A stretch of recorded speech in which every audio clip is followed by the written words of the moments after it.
So first of all, hearty congratulations, Nest. I would say CA Nishiketh Ganesh. It's a long journey, but definitely a memorable one.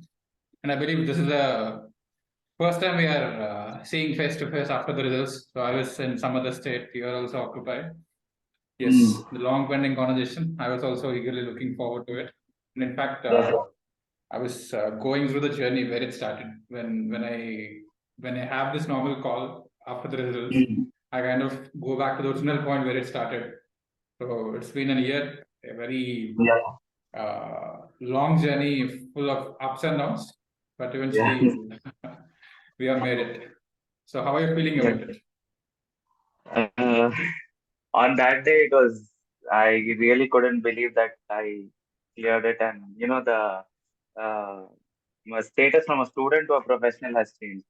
It took some time to, realize that. But when I was actually, my experience personally, I didn't think much about the result, especially before the day of the result.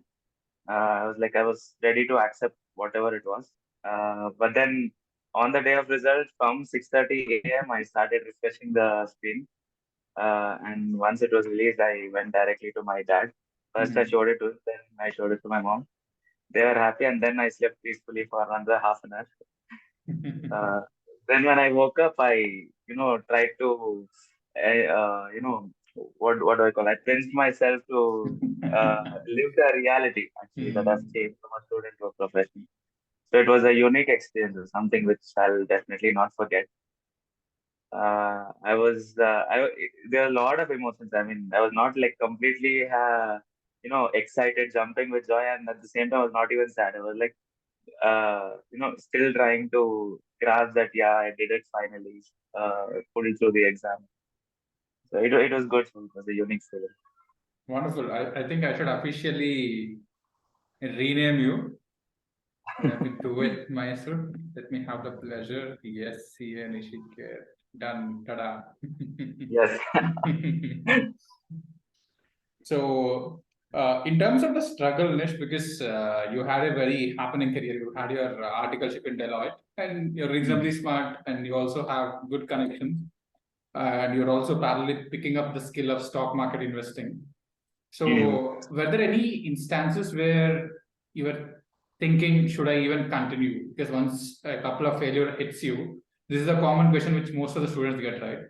So, did you get that question, or how did you approach that? To be honest, I never had that thought, like whether to continue or not. Because since my childhood, even though so for the best example which I can give you is I personally love to play badminton. Right. So if I have to take that analogy, badminton is a game where you keep losing, you keep winning, you learn a lot with every game. Lovely. So I ensured that I always play with a player who is above my standard. Never that though I love to play with beginners, but my personal preference was always a standard higher than myself. So there I've already lost so many times, in my childhood that I inculcated that never give up attitude, to be honest. And when I was facing the same thing in my CA career as well, even though there was a point of time where I was completely banned, I didn't want to do anything. Uh, but then I still wanted to, give it a try. I wanted those two letters beside my name because I love I love doing things that are challenging. So I know the risks that I'm taking. I know the time it might take, but never did I have a thought that I have to quit this course. That is for sure. Wonderful. So I think the intent to clear is the most important aspect, because when you look at it as a choice, you always keep thinking about optimizing, and nothing is right or wrong because there is always an option. There is no single course which everybody has to do. I believe that is one advantage which you always had, because you did not have second thoughts. Although there are obstacles, you know that this is the only path. When there is only one path, you have to definitely have the patience to do it in the pace which it will take. So that is one advantage which you have. And Nish, I read your journey entirely. That's one of the best. I don't know. I cannot even call it a testimony. It's like a long lesson. So the way you have articulated is exceptional because it makes it easy for others to understand what it takes to become a chartered accountant. Because normally, one thing which I normally am worried about is when we say mentorship, people think they don't have to do anything. Somebody is going to do something on their behalf. That is not exactly the objective. You have clearly communicated in every sentence that yes, the fundamental responsibility belongs to the student. Whatever external aid might be coming, it's additional. So that is one good takeaway, which will actually help you to conquer anything and everything. Because sometimes we feel that even if I do not do something, probably the help will come at a later point of time. Even the concept of luck, or even the concept of religion, or astronomy, I would say astrology, horoscopy. For each of that, the fundamental part is you do what you can do. Somebody will help you, whether it's a human or a divine being. That is the concept, and that is something which I totally liked it. In fact, probably I'll see if I can go through it here, because there are two journeys which I was parallelly looking at. One is the retrospective journey, which you have captured in it very well, like what happened from the end point. Then the other one is a prospective journey, like how it all started and how did it go in terms of stepwise. So I think this is what you have shared. Yes. I would like to have your live thoughts on what you have written. So that will be a very good case study for the aspiring chartered accountants of the coming attempts. Nisha, are you able to see the screen here? I think there is a lapse in connection. Now it's perfect. I think we lost the connection in between. Okay.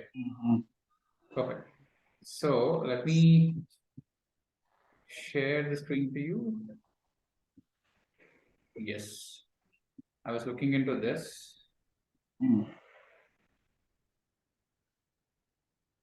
Okay, so take us through this in your own words.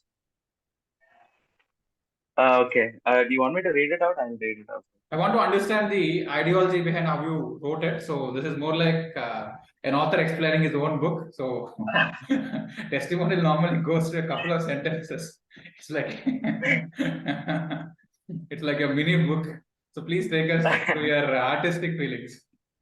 Yeah. So before I start, I'll say my inspiration for this testimonial was your analogy, sir. I love the way you give analogies.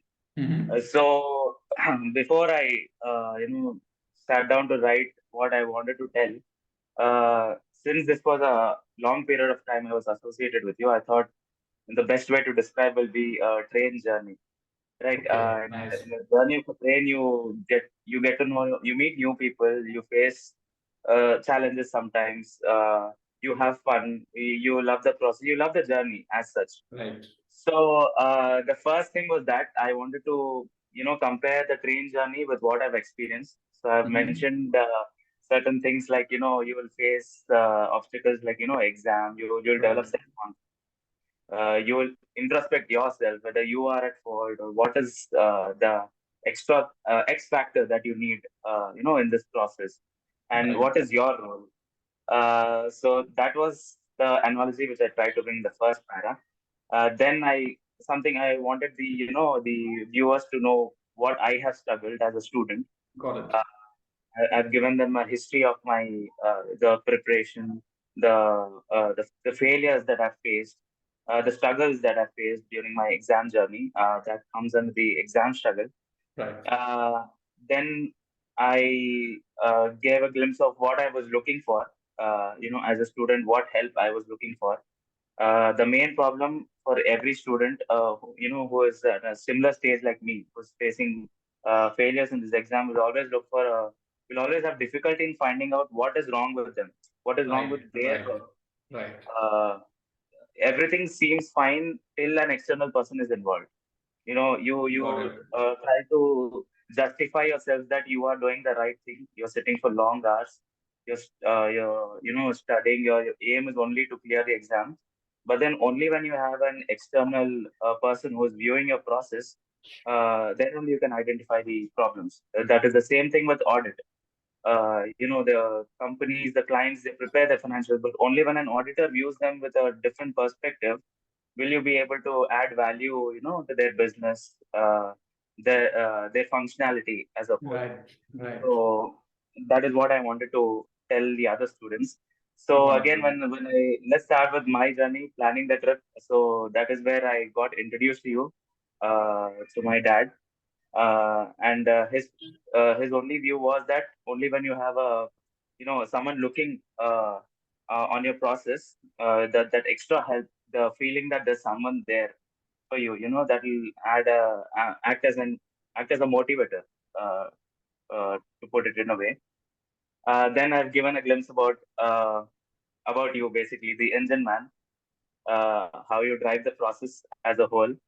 I'm pretty sure everyone who is, you talk to us on a regular basis over call.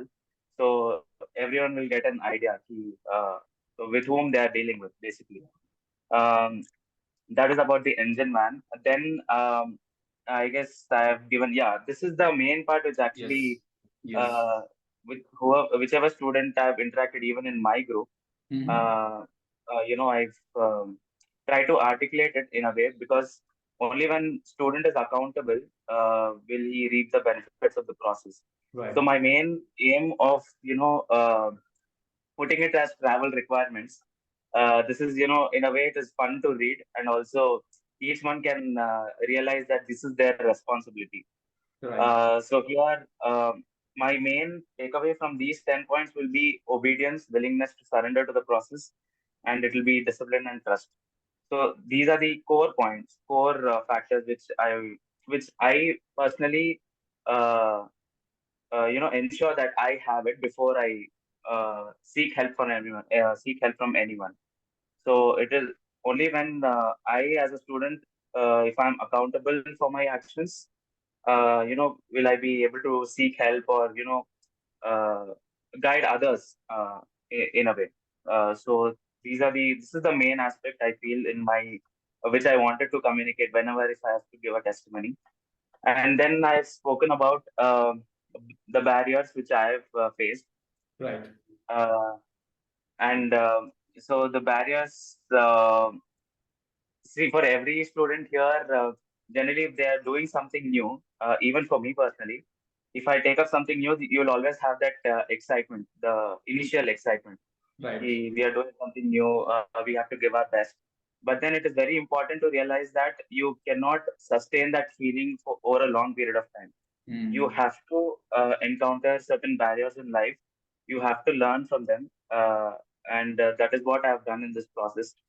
The first 2 weeks, I remember, like, I guess we connected in February, sir. Right. Once the Right. results were out, Mm. you had given me a task of audit. Uh, you know, Right. Right. go through the entire Mm. syllabus in one day. Then the Mm. next 4 days, you have to Right. keep targets and try to cover it.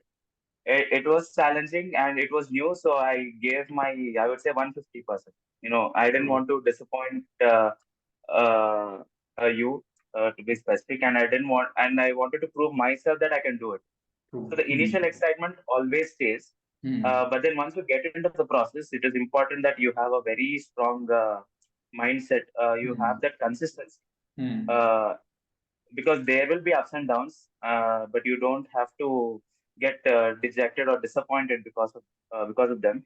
Because Mm. neither is happiness temporary nor is sadness temporary.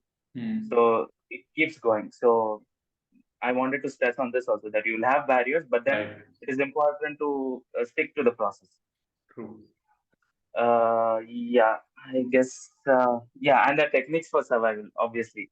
As a student, I wanted to also tell everyone that what techniques they will learn, what they can expect from the process, and what benefits they can reap from these techniques. So, me personally, I used to follow these three mainly, but among these three also, I used to follow FTR very religiously.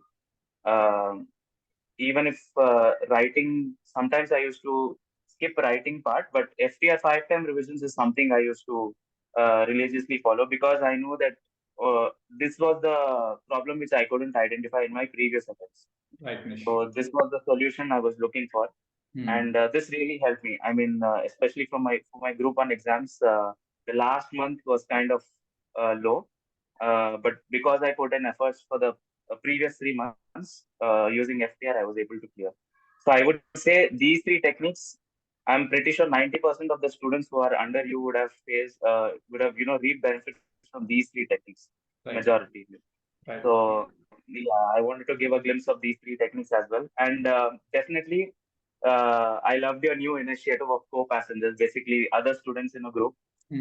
That really adds value to every student, because in a group, but then again, the requirement there will be, you will have to be proactive. You'll have True. to understand others' requirements. You have to behave in a way which is, not leading everyone to a negative path. You have to be proactive in solving queries so that you yourself revise those concepts. So the cohort will only give you advantage when you are involved in it.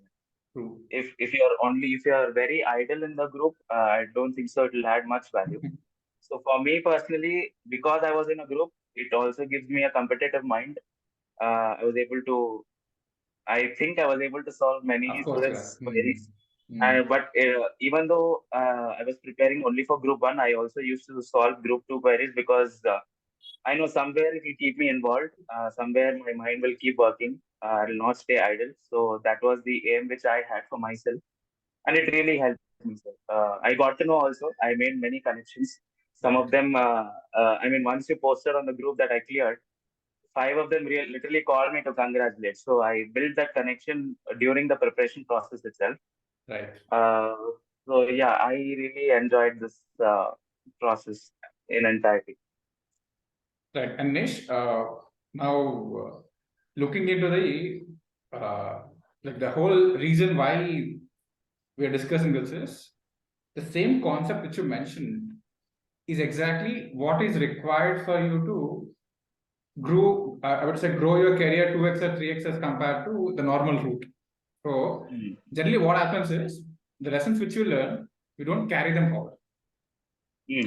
So now that you have mentioned everything, I'll now correlate this with the next journey. Okay. So starting with the endpoint, if you see in the first group, the improvement was around 25 marks. Yeah. 27 technically. I would say 25 actually.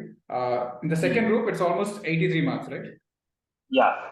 Now, here the point being, when you are near saturation, so let's say 193 is a saturated point. So what happens is, when you're already operating at a saturated point, the incremental value will not be great unless you redo everything. Unless if you have to move from 193 to 220, I would say 320 or 280, it needs 2x of the effort. Yeah. But if you look at what has happened from 130 to 230, because this is exactly what people have to understand. And this is the reason why there is always a cutoff point. When we say that please study and do not carry forward today's target to the next day, even if you carry forward to the next day, the incremental value is only so much. Yeah. So between moving from 8 to 10 versus moving from 4 to 8, you have to understand. So similarly, now in your career, this is very important. So qualification wise, you have got a reasonable saturation. So doing one more certification or one more 3-month course, 6 months course will not add significant value. On the other hand, if you identify 2-3 skills, if you can pick up 2-3 skills, the skills which you pick up would, if it is taken from 4 to 8 or 3 to 7, that will show a significant benefit. And from there, you can go one more cycle. Then you can think about an international MBA or probably from IIM or ISB instead of doing something randomly. So this is all about the marginal value. So when in career, we have to be very clear about where we're investing. Okay. Even the packages also get saturated, right? So normally, when you're blindly chasing it, at some point of time, it's only 10-20%. You'll have to see how we can do it 2x or 3x across 5 years. That is exactly the whole game. Now, this is the first part. I think we covered this. Coming to co-passengers, yes, exactly. You would need just 3 colleagues along with you, Like let's say if you're looking at a plan of 5-year or 10-year, just keep mapping your journey with three people whom you really admire, whom you really like, whom you really look up to. And for example, along with me, I had a friend. I'll be introducing him to you personally also. He's working with Goldman Sachs. So while we were starting together, I was this entrepreneurial guy where I kind of think completely out of the box, and he utilizes the entire space in the box. Like he got ranks in all three. Me clearing in one attempt, but then he optimizing it and maximizing it to the complete next level. And he stayed with Goldman Sachs for 6 years, one single company. Now he went to US. So that is he's one of the guys who has built his career in the mainstream route in a very solid manner. So constantly we keep interacting and we keep looking at where our journeys are taken together, what are learning points and all of that. Eventually, whatever path you take, at some point of time they'll cross. But it's important that you are mapping it with the right guy. Otherwise, if you're not mapping it to the right guy, you will be artificially inflating yourself, saying that okay, this guy is not doing anything, I'm doing a lot. So reference is very important. So your co-passengers should be really important. This is number one. And exam mistake tracker, this is a bit complicated when it comes to career, because the only time you'll get some assessment is your annual assessment when there is an appraisal.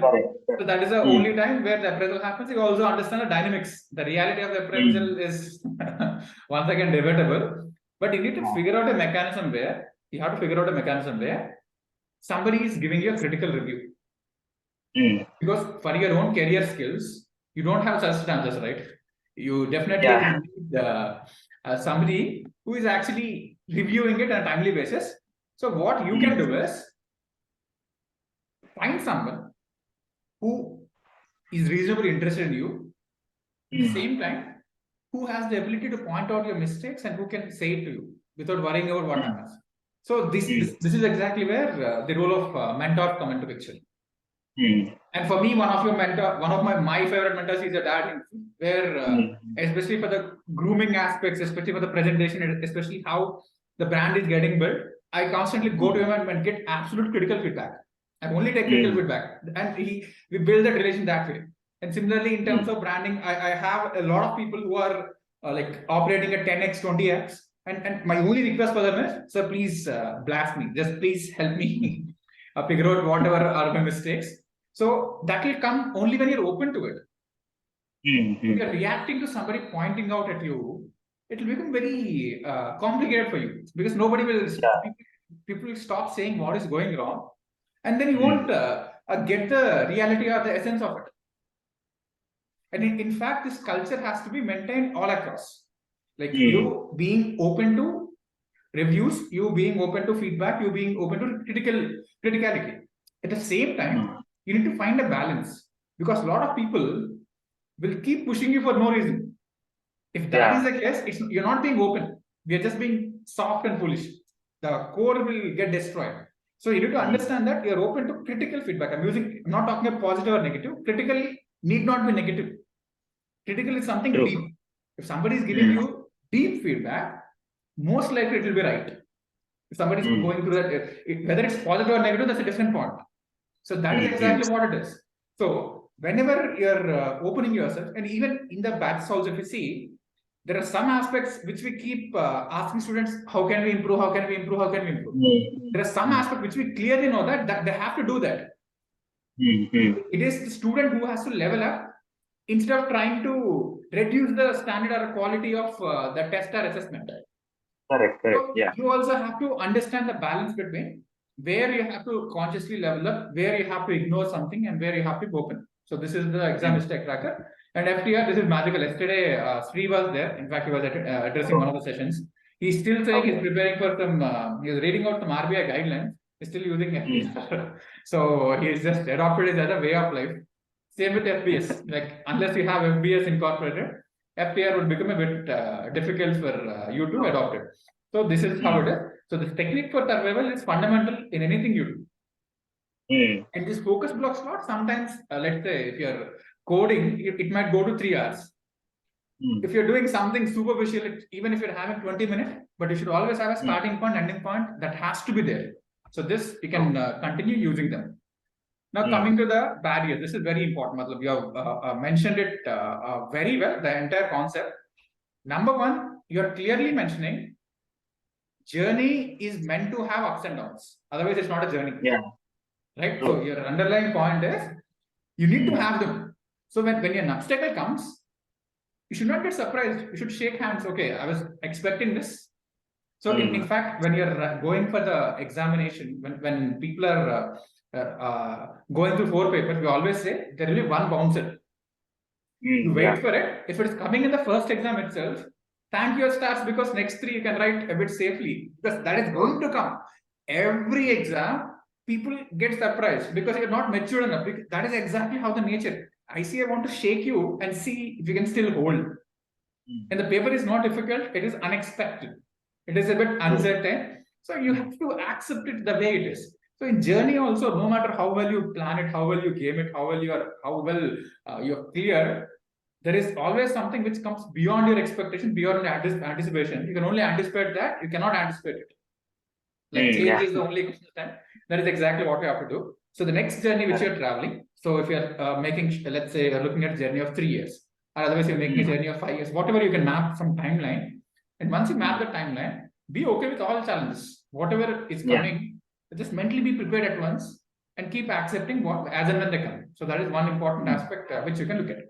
And it includes all of this. The struggle will be there, and the plan has to be there. Everything is the same. The reason why I'm stressing on this is in exam, it is easy to plan everything.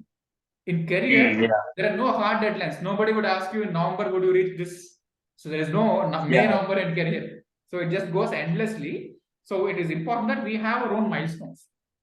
We have to set our own milestones so that it becomes trackable. If something is not tracked, if something is not measured, it cannot be improved.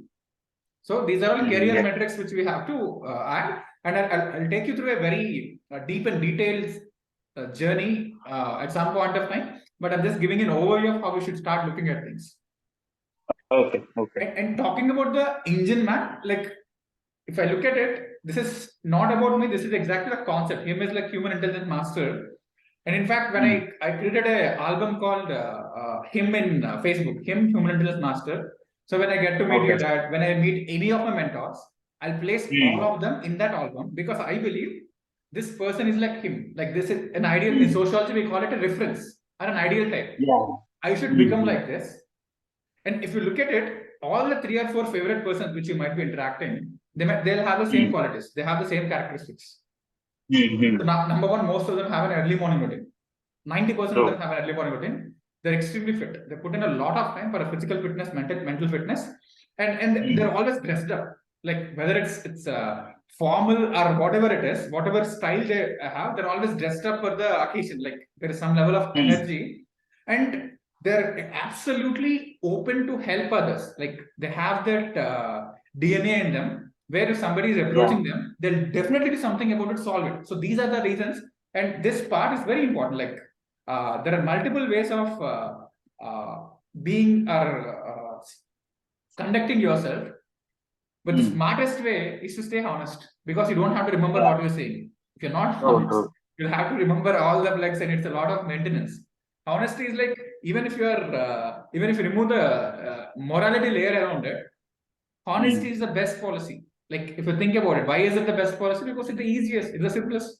It is what it is. People get it, that's okay. If you don't, you're eliminating the relation at the starting point, right? Why do you have them at the later point?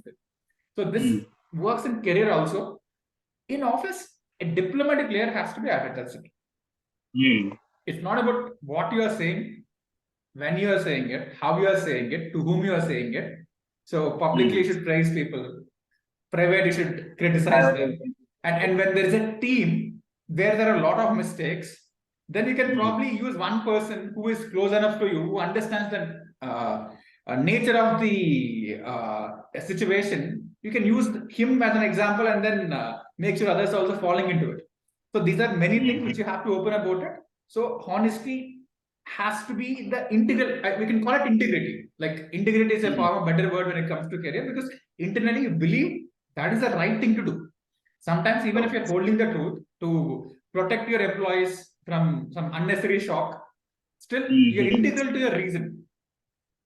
because as a startup founder, the company always goes in ups and downs. It's like a dancing curve.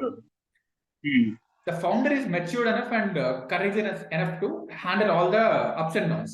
A lot of people, they cannot anticipate or process the when something is going on. So you should maintain the morale of the entire entity. Things are going in a forward direction. Even with students, we know that it might be difficult for the other person to crack it this time, but what you should be doing?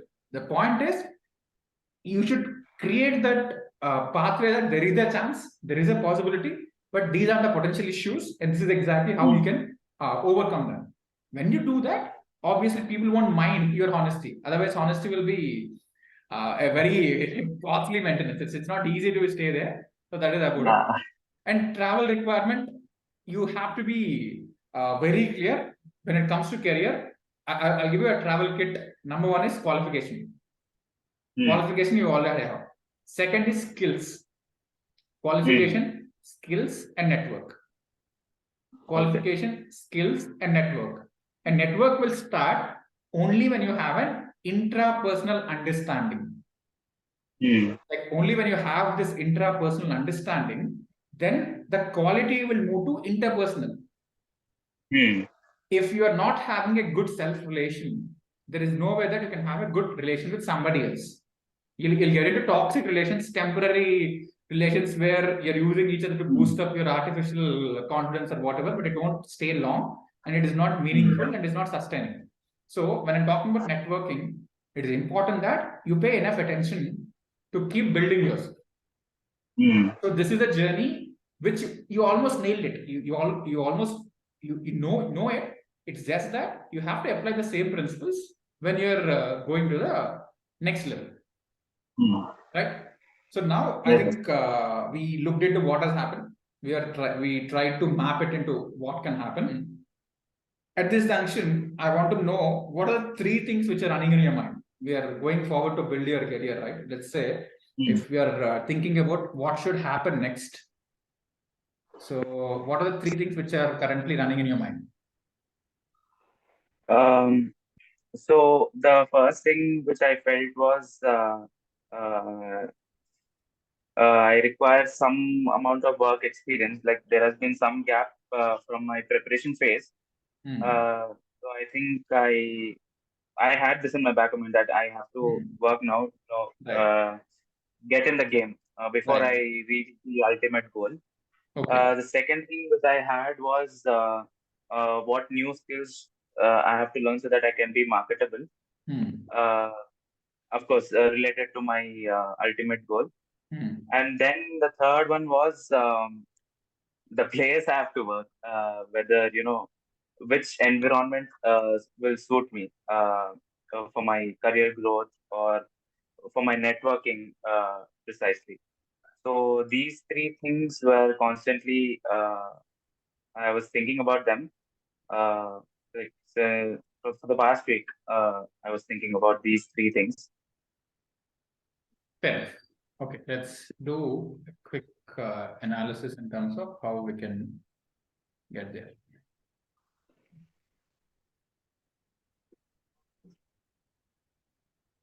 So right now we are in 23. Okay. So this is 24.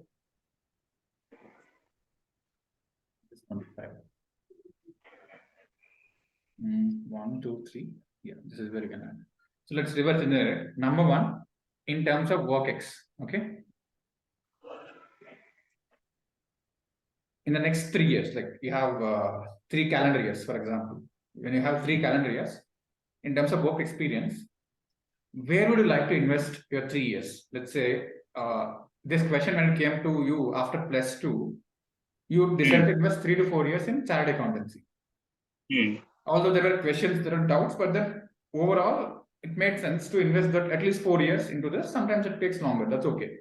Now, if you're talking about work at a primary level, at a fundamental level, what is the first thing? What is the first profile? What is the first company? What is the first job? Whatever is coming into your mind in your own meaning, where do you would like to invest 3 years?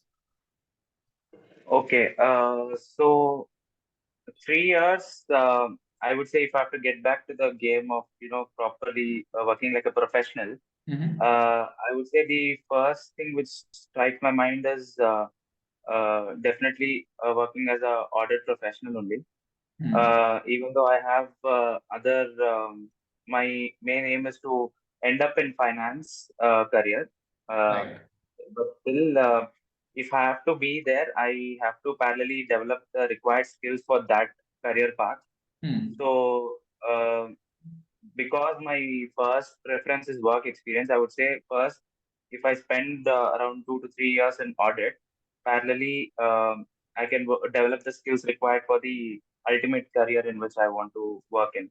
Perfect. Let's say, let's go with absolutism, then we'll come and break it. It's easy to decide. Okay.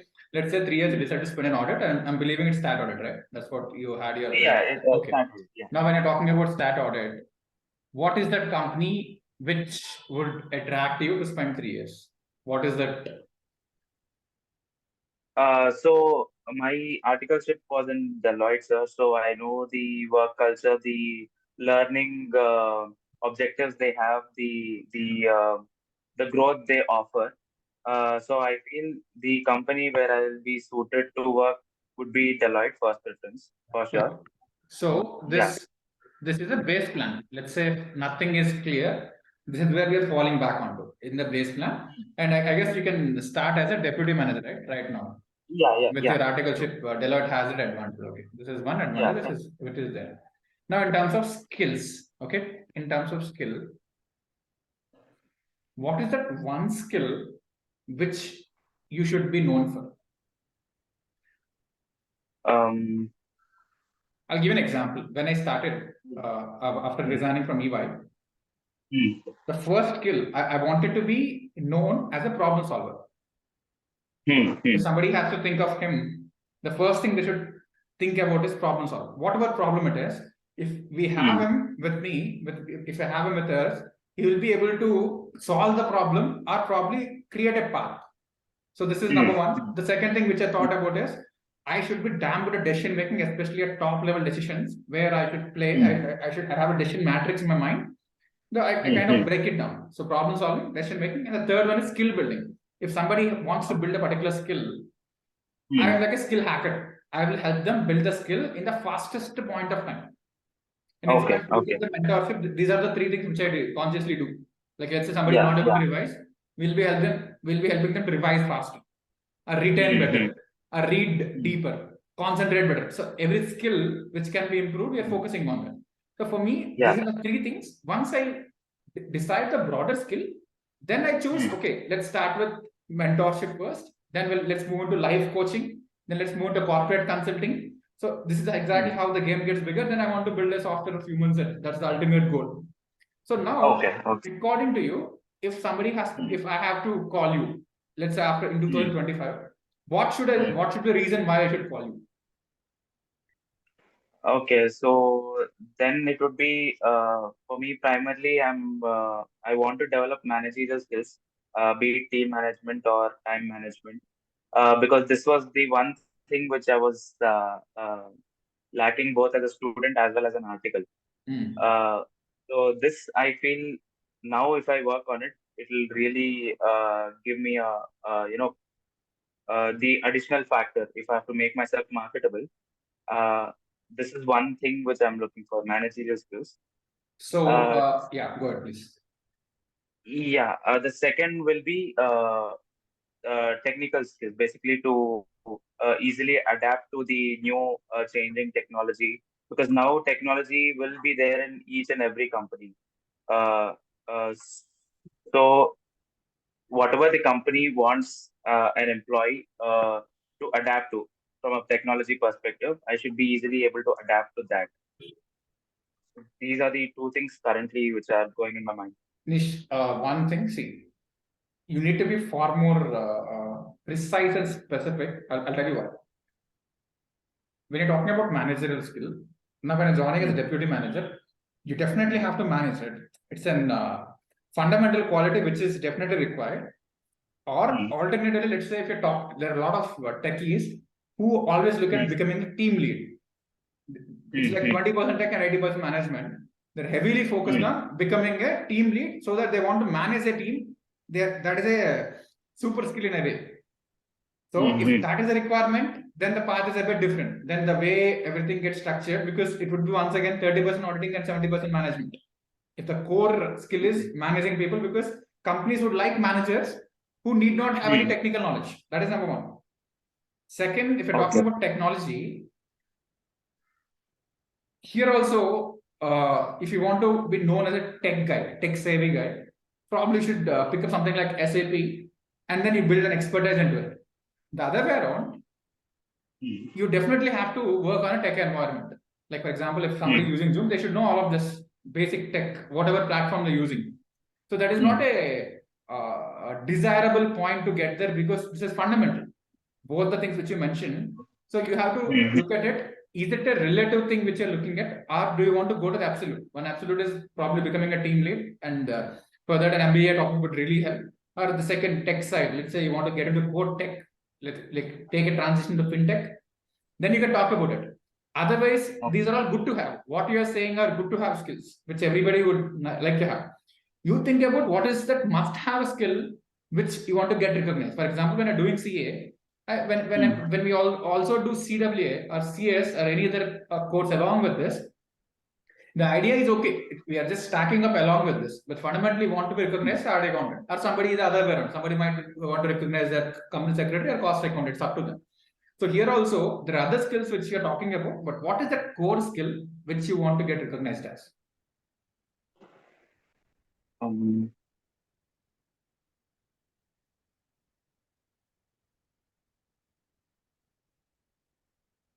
I'll have to think about it, sir. Right. I have not Right. That's a good thought, answer. actually. Yes, that's what it is. When I pinged you, this is what it is. At least it's good to know that we don't know. So this you can always come back. Otherwise, what will happen is your mind thinks it has figured out, it will stop exploring. So that's the danger. That's the reason why I was doing it. Now let's talk about platform.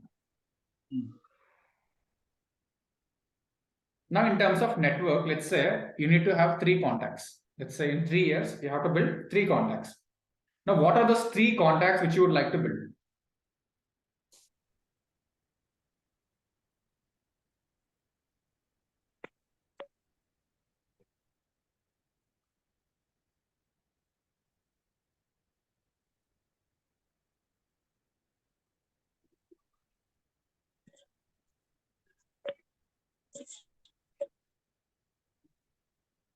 Hello. Yes.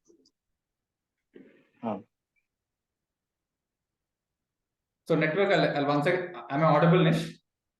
Yeah, sir. I lost you for a while. Okay, fine. See, the ultimate definition of network is you should be able to reach to anyone through 3 calls.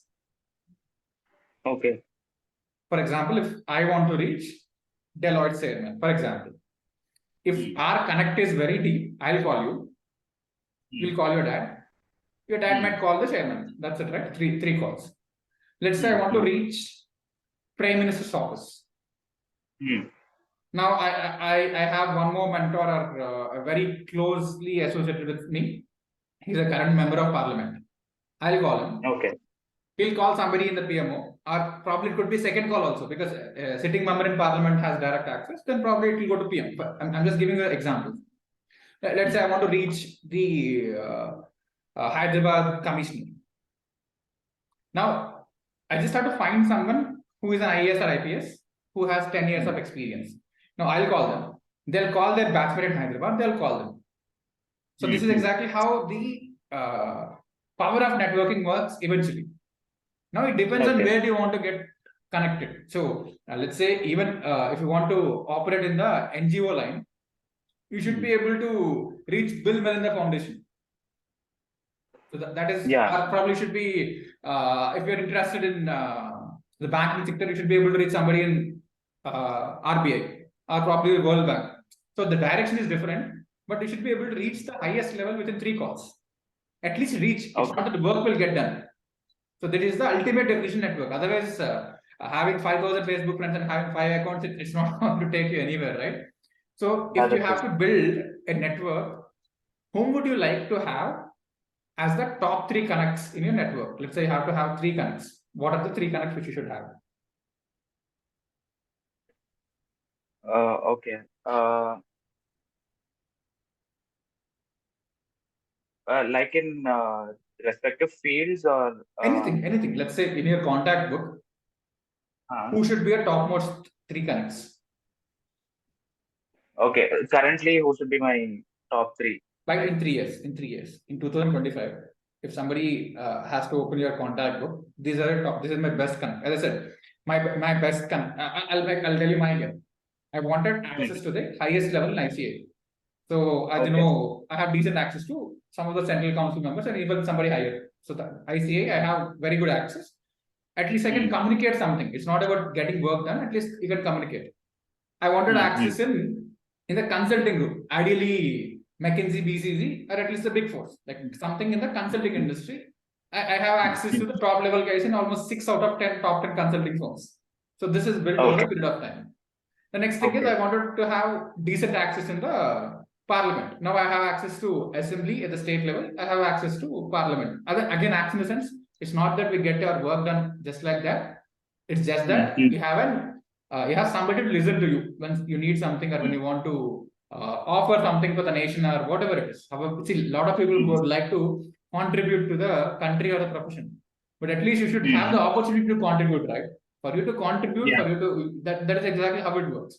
So this is my game. One is ICA, the other one is Parliament, the other one is a consulting, I would say, industry.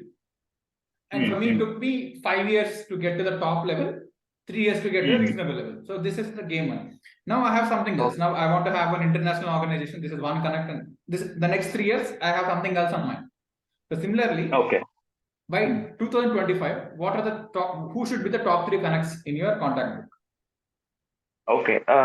So in 3 years' time, since I would be wanting to work in a finance career, I would want to connect somewhere in my future organization.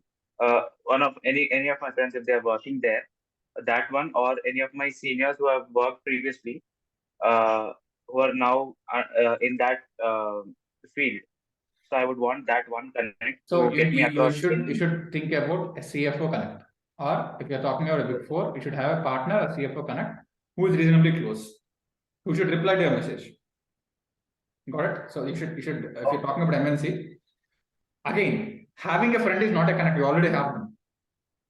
Okay. Understanding having somebody is not a connect because you should get work done, right? You should look at the top down approach, not bottom up. Okay. Right? One is, let's say, CFO level connect. This is in the finance industry. Who else? Yeah, in the finance. Yeah. One would be so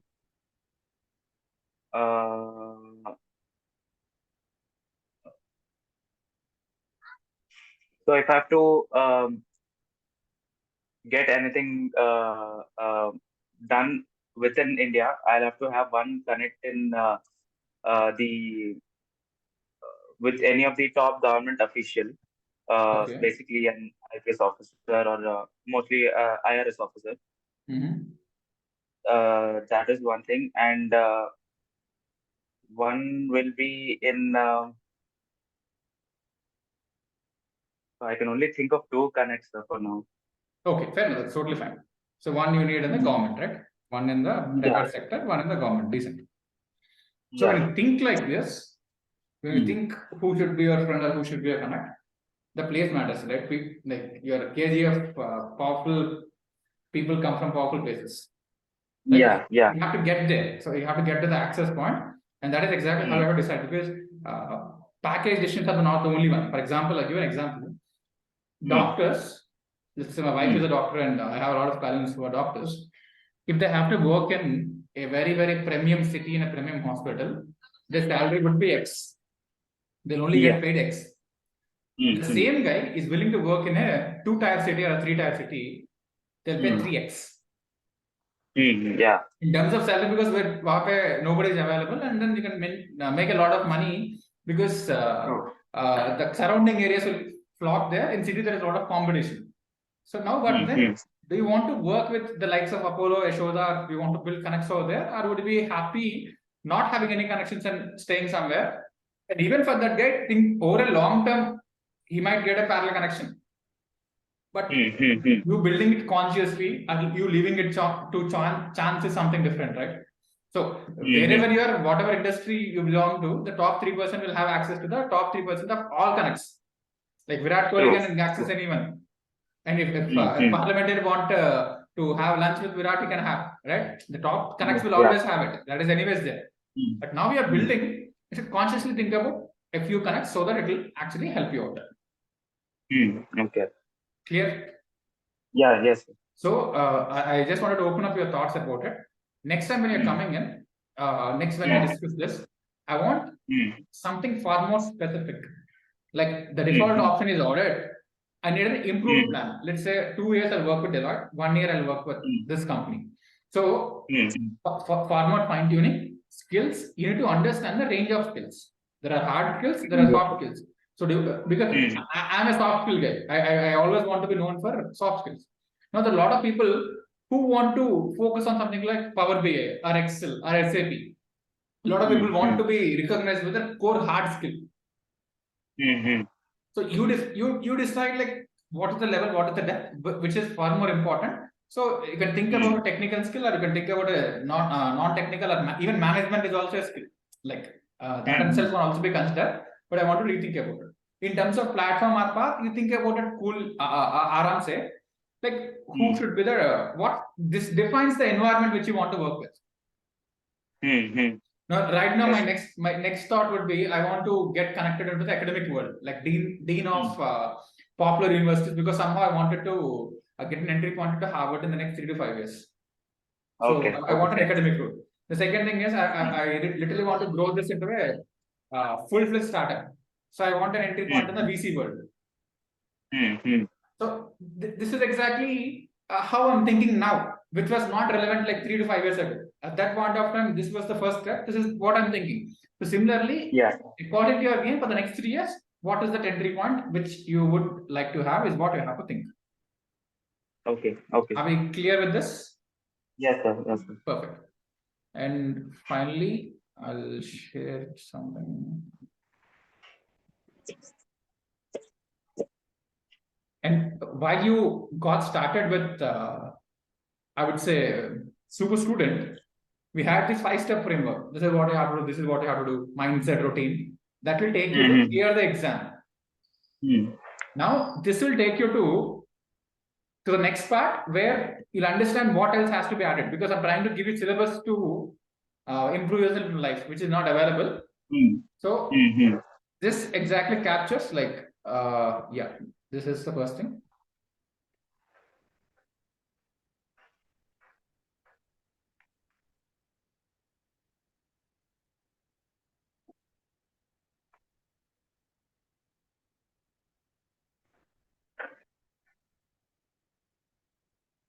Yes, this is the one I was looking for. So right now you're getting started with your career. Qualification part is done. Skills have to be built. And network has to be built. So career is happening, and which you might pay 50 to 60% of attention of your life to career. It's simple. 8 hours will go for sleep. Yeah. Like 1/3. It's like zero. Matlab, sleep it's not connected to anything. So remove it. Now when you have 16 hours in a day, 60% goes to career. On a single day, 60% goes to career flat, right? Let's say there is a doctor. It's not about health. It is his career, right? Being a doctor is his career. No matter which industry are you, or let's say a relationship expert, being a relationship expert itself is a career. So as humans in this generation, 60% of our time, energy, effort goes into career. Let's say we have our mom at home. She's a homemaker. That is her career. 60% of effort gets into that, whatever it is. So out of the remaining three, balance per se is not possible initially. Once you build it over first, because that is the reason why we call it build and balance. First build them and then you can balance them. So once your career is reasonably sorted, you should start thinking about relationship a bit. Because there comes a point where you have to decide like who are he or she, who else is coming into the individual's life. There has to be some level of thought. It should not be random. Shadi.com should not decide who should you get married to. So some level of thought should be given a bit early.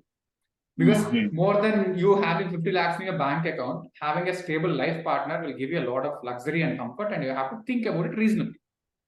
And health, right now, you don't have to do anything about it, you have to maintain it. Yeah. You have to stop doing certain things, your health will be all right. So until 30, it's not a significant factor to be worried about. As long as you're keeping your BMI under 24, 25, that's it. So health, too much of attention is not required. Unless, let's say, you want to become a bodybuilder, you want to become a fitness freak, then you can go into the extreme. And when I did my fitness certification or yoga training, though these are phases where I was focusing on that part, and even I looked at it as integral part of my career building. Because when I have to understand a student, I need to know the physical dimension and also the mental dimension. So how exactly the body is reacting when a particular student is not able to take it forward.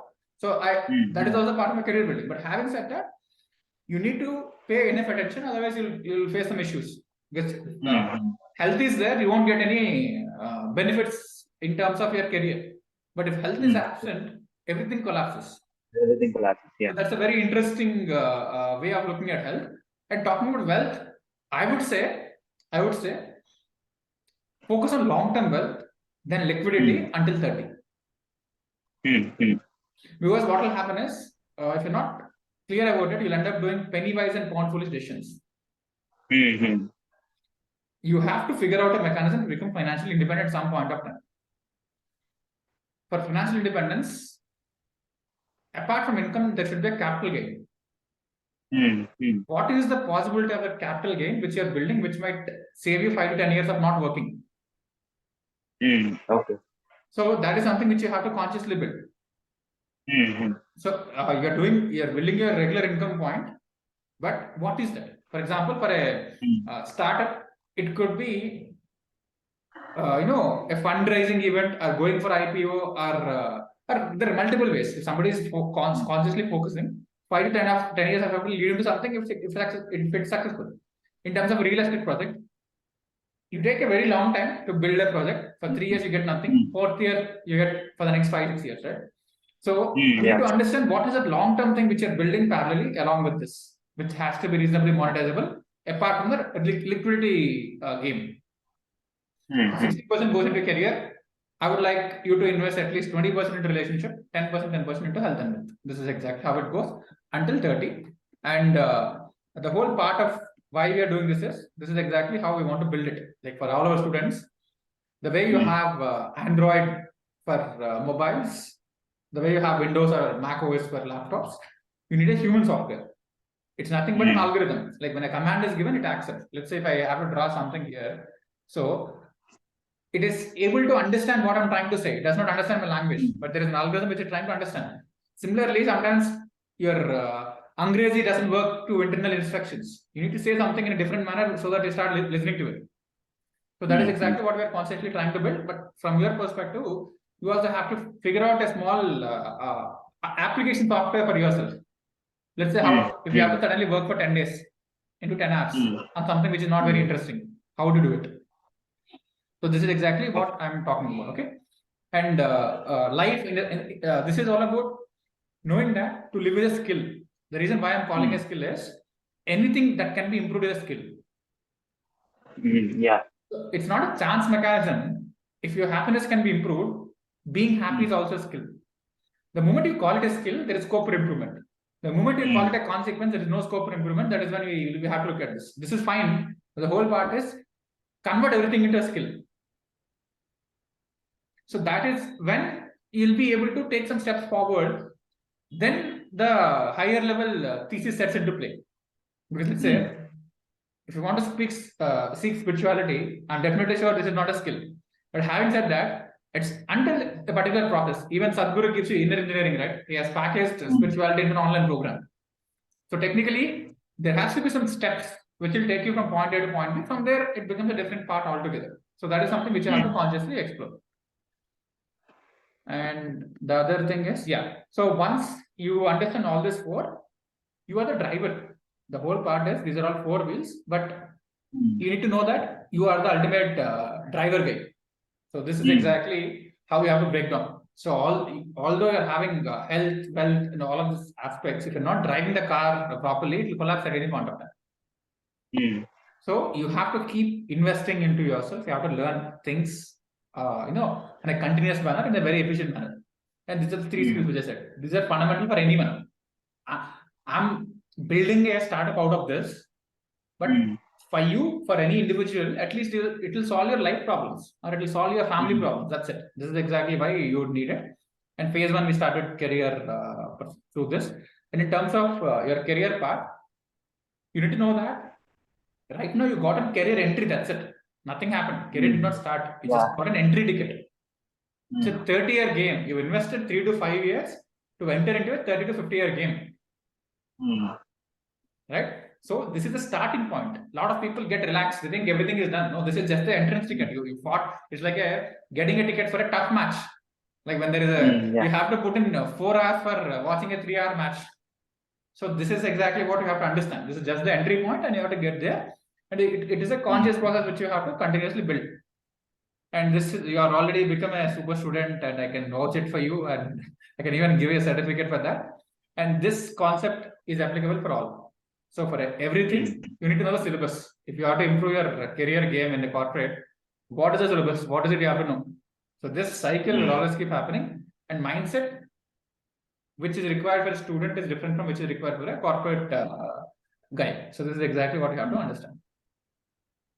And this is the one which we got it as copyright. And if people are interested, always find mechanism to protect your intellectual property, because in the digital era, your 10 years of work will be owned by somebody in 10 minutes.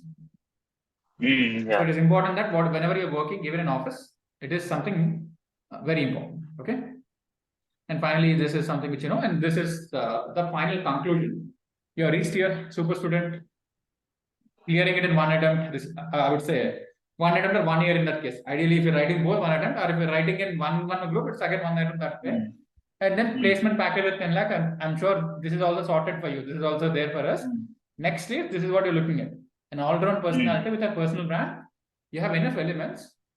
But you have to make people realize that comes with internal clarity and external communication. Once you're internally clear, then any sentence which you go and write in your LinkedIn profile will make sense. Yeah, true. The internal clarity is not there.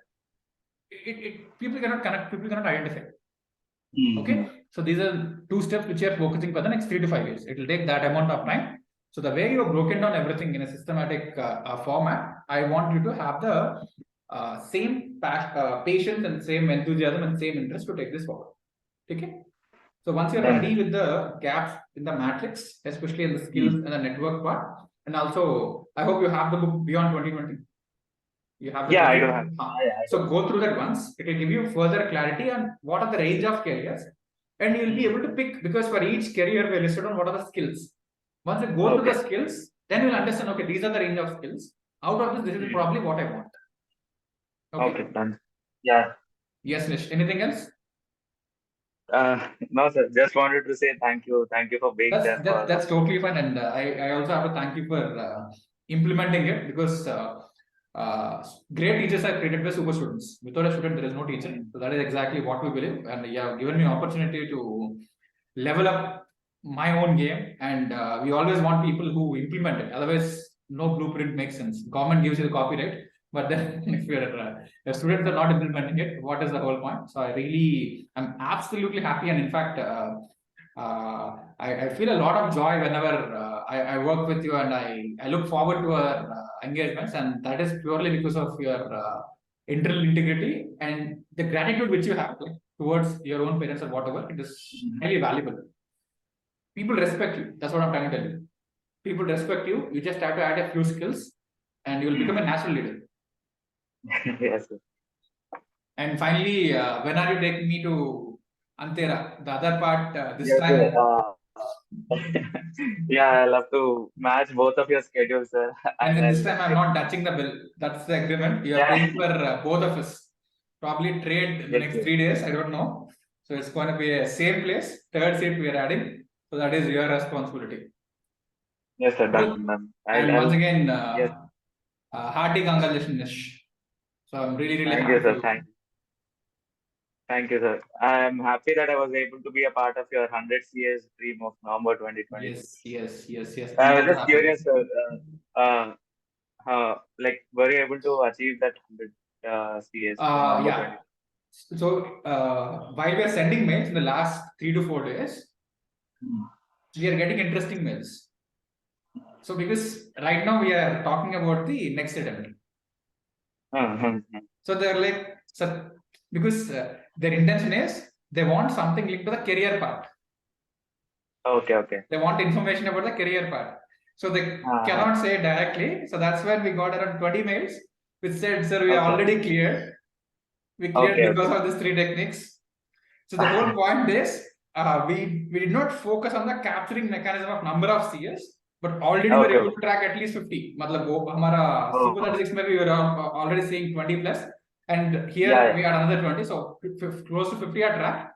Tomorrow, day after, I want to consciously send a mail saying, "Did you clear?" मतलब because I don't know, for various reasons people don't directly say it. I don't know. That's okay. But even for me to understand how it is impacting, because the 10,000 mission, the 10,000 mission concept, we only want to have 10% paid students. 90% we wanted to have students who can use the resources for free, who cannot afford it, and also who cannot engage with an intensive manner because they want some laid out attempt. So definitely for every 40-50 students who are actively clearing, there will be a lot of outside people. So I'm sure we would have touched that number, and I think by the end of this month we'll have an exact number. So that is exactly what I was looking, and I was also planning an online felicitation for you guys, like bringing in some mentors. So once the convocation is done on 24th, that's the next thing which will pick up, and also be ready for contributing to the next batch. What Speed did, what Teza did, what Pavani did. So you'll play a very instrumental role. So pick up your favorite subject and all of that. A lot of homework for you. Okay. Yes, sir. Yeah. And we have to figure out everything by February, I would say, second week. That's what we are, February 13 to be precise. Your dad was like, Deloitte starts on Monday. So that is the starting point. I think, yeah, that's we have good enough time for us to get there. Yes, sir. Anything else, Nish? Nothing else, sir. Just happy to have this call again. Like after the last thing I think we had during the preparation phase. This time it's different. So I felt kind of happy when you said today we'll have a call. No, it's just that because whenever we get onto a call, there will be some level of intensity, and I'll always give you homework. I consciously wanted you to see. We have to understand this. When you're breaking, the break should also be intensive. Like our career should not disturb our break or relaxation. So I believe in that. So whenever you're doing, intensity has to be there. So you deserve that break after what you have done. So I didn't want it to disturb. But now that we got connected, I'll be expecting some quick responses from the homework. Yes, sir. Done. Coolnish. Yes, Once again, hearty congratulations, heartfelt wishes, and I'm super happy for you. And let's take it forward to the next level. Okay? Yes, sir. Sure. Perfect, Nish. Perfect. Bye then. Okay, sir. Bye.